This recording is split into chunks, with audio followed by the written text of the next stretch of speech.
โอเคทักทายสบายดีเนาะมื้อนี้จะมาสาธิตเนาะหรือว่าเอ่อเฮ็ดให้เบิ่งวิธีการเติมเงินเนาะวิธีการเติมเงินในโบกนี้เนาะก่อนอื่นหมดเราต้องสมัครให้ผ่านตามวิดีโอ EP 1อะเนาะแล้วก็ยืนยันตัวตนอีกอย่างผ่านหมดเนาะก็ให้มันขึ้นว่ายืนยันแล้วแบบนี้เนาะแล้วก็ไปสมัครบัญชีเทรดเนาะแล้วก็โหลด FT file เนาะมาเชื่อมต่อกันเรียบร้อยเนาะจึงมาต่อ EP นี้ก็คือเป็นวิธีการเติมเงินเนาะการเติมเงินละแม่นหรือว่าฝากเงินอยู่ในโบรกเกอร์เนาะ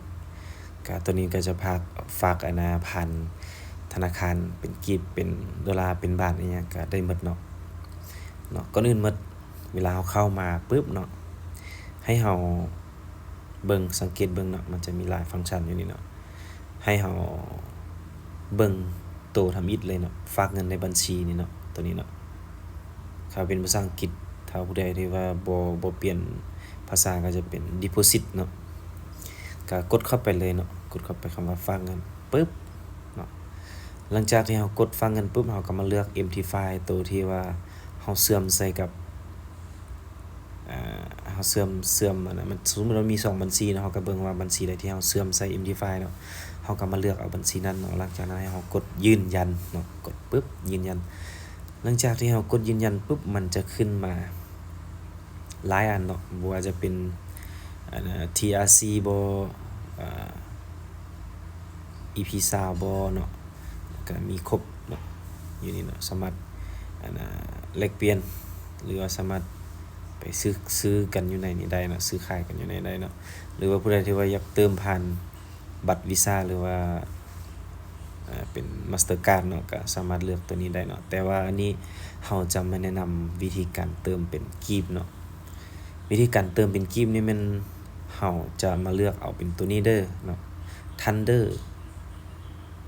เป็น Thunder Express กีบนี่เนาะเราก็มาเลือกเลยปึ๊บหลังจากที่เราเลือกเนาะเรากดเลือกปุ๊บมันจะเป็นสีเหลืองๆอันนี้เนาะเราให้เราเลื่อนลงไปลุ่มเนาะเลื่อนลงไปลุ่มปึ๊บสมมุติว่าเราอยากเติม100เหรียญเนาะเราก็กด100เหรียญเราอยากเติม20เหรียญเรากด20เหรียญเราอยากเติม50เรากด50อันนี้ค่อยจะสาธิตว่าค่อยจะเติม100เนาะปึ๊บหลังจากที่เรากด100ปึ๊บแล้วมันจะไล่เรทให้เราอยู่ลุ่มนี้เลยเนาะมันจะไล่เรทเนาะก็คือเรทของมื้อนี้มันจะไล่เป็น2,255,000 กีบเนาะเราก็จื้อเรทตัวนี้ไว้เนาะ100เหรียญนี่ก็คือ2,255,000 กีบเนาะก็เราก็จื้อตัวเลขนี้บ่จื้อเราแคปไว้ก็ได้เนาะหลังจากนั้นให้เรากดยอมรับเนาะกดยอมรับอยู่นี่ปึ๊บเนาะข้าพเจ้าขอยืนยันว่ายอมรับเข้าใจและได้อ่านอะไรทำไมเนื้อหาอยู่เทิงนี่เนาะก็คือเข้าใจหมดหลังจากนั้นให้เรากดสมัครทันทีเนาะเวลาเรากดสมัครทันทีมันจะบอกว่าเจ้ากำลังสิเข้าสู่หน้าหรือว่าหน้าต่างของการชำระเงินเนาะเราก็กดคำว่าเข้าต่อเลยเนาะหรือว่า Enter เข้าไปปึ๊บหลังจากที่เรากดเข้าไปปึ๊บมันจะแรนดอมไปอีกหน้านึงเนาะแรนดอมไปอีกหน้านึงปึ๊บเนาะมันก็จะมีคำเตือนขึ้นมาแบบนี้เนาะมันคำเตือนของมันขึ้นมามันก็จะ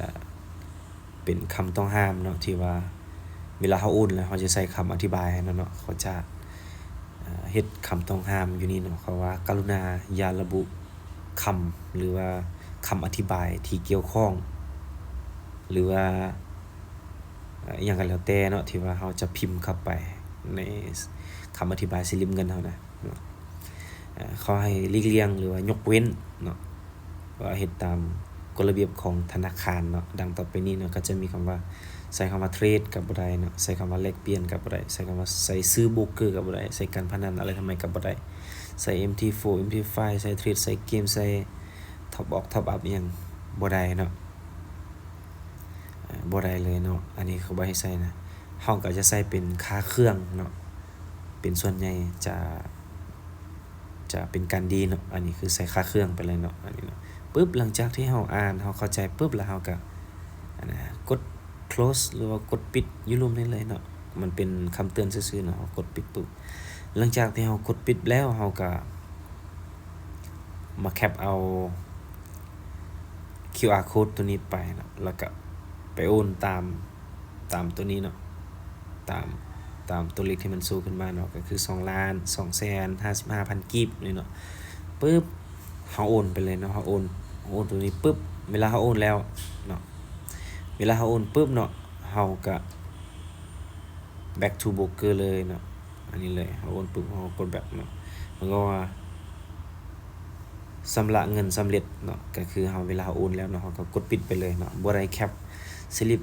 เงินอีหยังเนาะมันจะเข้าออโต้เลยนี่มันจะเป็นออโต้เนาะเป็นออโต้เลยเนาะหรือถ้าว่าผู้ใดที่ว่าสมัครแล้วเนาะเติมเงินบ่เข้าเลยทำไมก็ทักมาเนาะทักมาหาเนาะจะเบิ่งช่วยจะ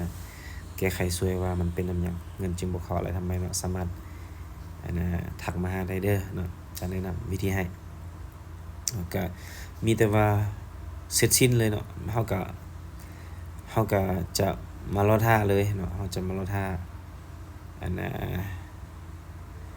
เฮาจะมารอท่าอยู่โบรกเกอร์เฮาเลยเนาะก็คือเฮาจะมารอการชำระเงินเสร็จสิ้นปึ๊บเนาะเฮาก็มาเข้าหน้าโบกเลยเนาะปึ๊บเฮาก็มีแต่รอท่าเลยบัดนี้เนาะเฮาก็มีแต่รอท่าเงินเข้าเลยเฮากดออกเลยเนาะเฮาก็รีเฟรชรอท่าเงินเข้าเนาะรอท่าเงินเข้าอย่างเดียวปึ๊บถ้าเงินเข้ามันก็จะเข้ามาอยู่นี่เลยเนาะยอดคงเหลือของฉันหรือว่ายอดทั้งหมดของเราเนาะก็ถือว่าเรียบร้อยเนาะก็วิธีการเติมก็จะมีแต่ส่ำนี้เนาะเวลาเราโอนไปปึ๊บมีแต่รอท่าเนาะเงินมันจะเข้าอัตโนมัติเนาะก็จะใช้เวลาประมาณ 15-20 นาทีเนาะอย่างต่ำเนาะโอเคสำหรับคลิปเติมเงินก็จะจบไปเพียงเท่านี้เนาะเดี๋ยวต่อไปเราจะเฮ็ดคลิปวิธีการถอนเงินเนาะโอเคสำหรับคลิปนี้ขอจบไปเพียงเท่านี้บ๊ายบายเจอกันคลิปหน้า